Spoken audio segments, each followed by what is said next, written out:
Bonjour. Dans cette capsule, on va revoir les notions de polarité et de force intermoléculaire que vous aviez vues dans le cadre de votre cours de chimie générale. Avant de commencer, il est important de se rappeler c'est quoi au juste la polarité d'une liaison. En fait, quand on a une molécule, les deux atomes qui vont composer un lien vont souvent avoir des électronégativités différentes. Donc, il y a un des atomes qui va tirer plus fort sur les électrons par rapport à l'autre. Le lien va donc s'en retrouver polarisé. Comment est-ce qu'on détermine la polarité d'une liaison? Première étape, donc si on prend la molécule de HCl comme exemple, la première étape, ça va être de déterminer l'électronégativité de chacun des atomes. Donc l'hydrogène a une électronégativité de 2,2 et le chlore une électronégativité de 3,0.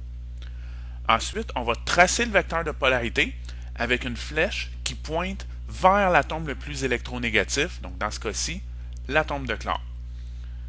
Important de noter, on va tracer une flèche uniquement quand la différence d'électronégativité entre les deux atomes qui composent un lien est plus grande que 0,4. Si la différence d'électronégativité est plus petite que 0,4, on considère que la polarité du lien n'est pas assez grande, donc ça ne vaut pas la peine de faire une flèche. Quand on a des plus grosses molécules, donc qui comportent plusieurs liaisons différentes, ce qu'on va faire, c'est qu'on va évaluer la polarité de chacun des liens en premier lieu.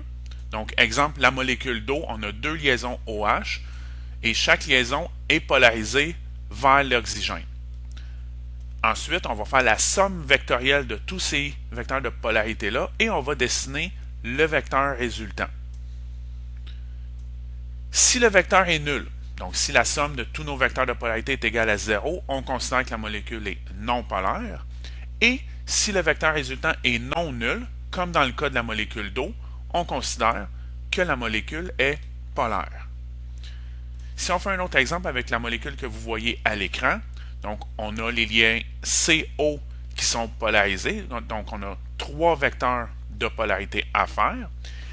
On ne fait pas de vecteur pour les liens CH et les liens CC parce que la différence d'électronégativité entre ces atomes-là est plus petite que 0,4.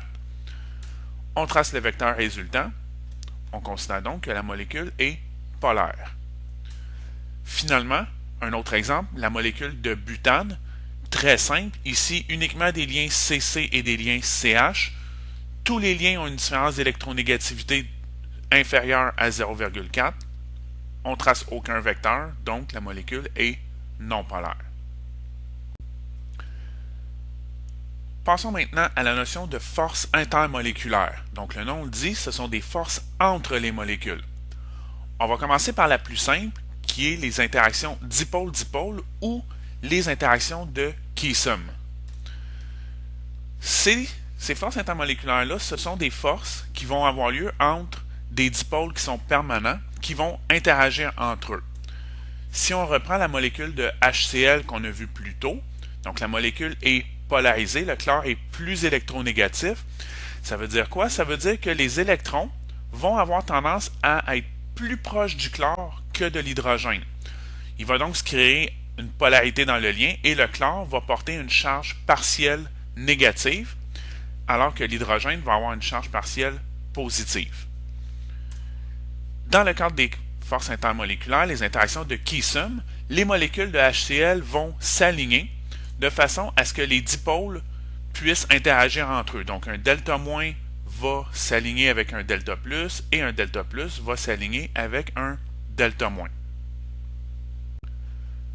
Deuxième type de force, les forces de dispersion ou les forces de London. Ces forces-là sont présentes dans toutes les molécules, peu importe la polarité de la molécule. En fait, on va considérer les électrons comme un nuage. Et ce nuage-là, il est en mouvement constant. Donc, on peut voir sur l'animation que le nuage d'électrons va bouger dans la molécule. Si on fait pause à un moment donné, on peut considérer que les électrons sont plus d'un côté de la molécule par rapport à l'autre et il va y avoir des dipôles induits qui vont se créer, donc un delta plus et un delta- de chaque côté de la molécule. Si on prend une deuxième molécule identique qui va aussi posséder certains dipôles induits, ces dipôles-là vont interagir entre eux de façon momentanée jusqu'à ce que le nuage d'électrons bouge et qu'il y ait une modification dans la polarité de la molécule. Donc, exemple, la molécule de butane, molécule qui est non polaire, va quand même faire des forces de dispersion. On les illustre avec les flèches mauves comme que vous voyez à l'écran, puisque ces forces-là sont tout le temps présentes partout dans la molécule. Plus la molécule est grosse, plus les forces de London vont être importantes parce que le nuage d'électrons va avoir plus de place pour bouger. Finalement, dernière force qu'on va voir dans le cadre du cours de chimie organique, ce sont les ponts hydrogènes. En fait, les ponts hydrogènes, c'est des interactions dipôle-dipôle ou des interactions de Keesom, mais qui vont être spécifiques entre les atomes d'hydrogène et les atomes d'azote, d'oxygène ou de fluor. Donc, si on prend la molécule d'eau, le lien OH va être polarisé, donc l'hydrogène va porter une charge partielle positive. L'hydrogène va donc pouvoir interagir avec un doublet d'électrons d'un atome soit d'azote, d'oxygène ou de fluor, dans l'exemple ici, oxygène, qui est porteur d'une charge partielle négative. Donc on a un exemple entre les deux molécules d'eau ici et le pont hydrogène est représenté par la flèche jaune. On a aussi un autre pont hydrogène avec une troisième molécule d'eau. Si on met toutes les forces qu'on a vues ensemble et on applique cet exemple-là pour la molécule de méthanol que vous voyez à l'écran. La molécule de méthanol est polaire, vous voyez le vecteur résultant en rouge à l'écran. Si on affiche une deuxième molécule de méthanol et on aligne les dipôles ensemble, on va voir l'apparition d'une force de Keesom entre les deux molécules de méthanol.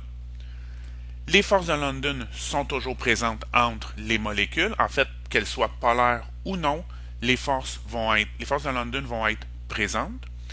Et finalement, le méthanol possède aussi un lien OH, donc un hydrogène qui porte une charge delta+. Il y a donc possibilité de faire un pont hydrogène avec une autre molécule de méthanol, comme c'est représenté à l'écran par la flèche jaune.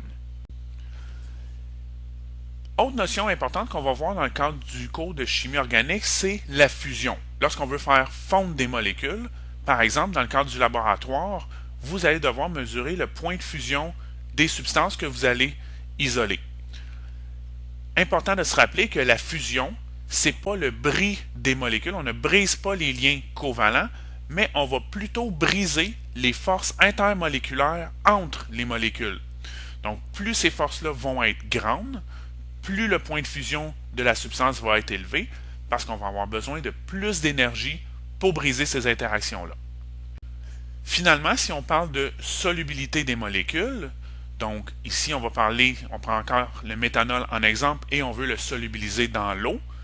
Le méthanol et l'eau vont faire des interactions de Keesom ensemble, vont pouvoir faire des interactions de London puisque toutes les molécules en font, et il y a aussi la possibilité de faire des ponts hydrogènes. Donc, l'eau et le méthanol font les mêmes forces que le méthanol avec lui-même. La solubilité applique le principe du qui se rassemble s'assemble, donc le méthanol est très soluble dans l'eau. Si on compare avec la molécule d'hexane, le méthanol peut uniquement faire des forces de London avec l'hexane puisque l'hexane est non polaire. Il ne peut pas faire des interactions de Keesom et évidemment, il ne peut pas faire des ponts hydrogènes.